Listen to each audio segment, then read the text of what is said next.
ایوب چوتھا باب۔ تب تیمانی الفس کہنے لگا، اگر کوئی تجھ سے بات چیت کرنے کی کوشش کرے تو کیا تو رنجیدہ ہوگا؟ پر بولے بغیر کون رہ سکتا ہے؟ دیکھ، تو نے بہتوں کو سکھایا اور کمزور ہاتھوں کو مضبوط کیا۔ تیری باتوں نے گرتے ہوں کو سنبھالا اور تو نے لڑکھڑاتے گھٹنوں کو پائیدار کیا۔ پر اب تو تجھی پر آ پڑی اور تو بے دل ہوا جاتا ہے۔ اس نے تجھے چھوا اور تو گھبرا اٹھا۔ کیا تیری خدا ترسی ہی تیرا بھروسہ نہیں؟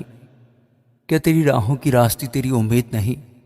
کیا تجھے یاد ہے کہ کبھی کوئی معصوم بھی ہلاک ہوا ہے یا کہیں راست باز بھی کاٹ ڈالے گئے؟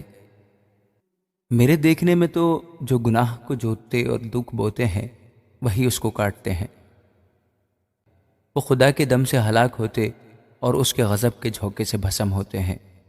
ببر کی گرج اور خونخوار ببر کی دھاڑ اور ببر کے بچوں کی دانت، یہ سب توڑے جاتے ہیں۔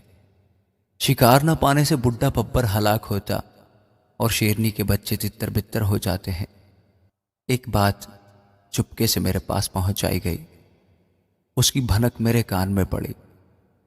رات کی رویتوں کے خیالوں کے درمیان جب لوگوں کو گہری نیند آتی ہے، مجھے خوف اور کپکپی نے ایسا پکڑا کہ میری سب ہڈیوں کو ہلا ڈالا۔ تب ایک روح میرے سامنے سے گزری اور میرے رونگٹے کھڑے ہو گئے۔ وہ چپ چاپ کھڑی ہو گئی، پر میں اس کی شکل نہ پہچان سکا۔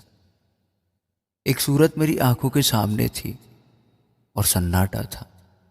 پھر میں نے ایک آواز سنی کہ کیا فانی انسان خدا سے زیادہ عادل ہوگا؟ کیا آدمی اپنے خالق سے زیادہ پاک ٹھہرے گا؟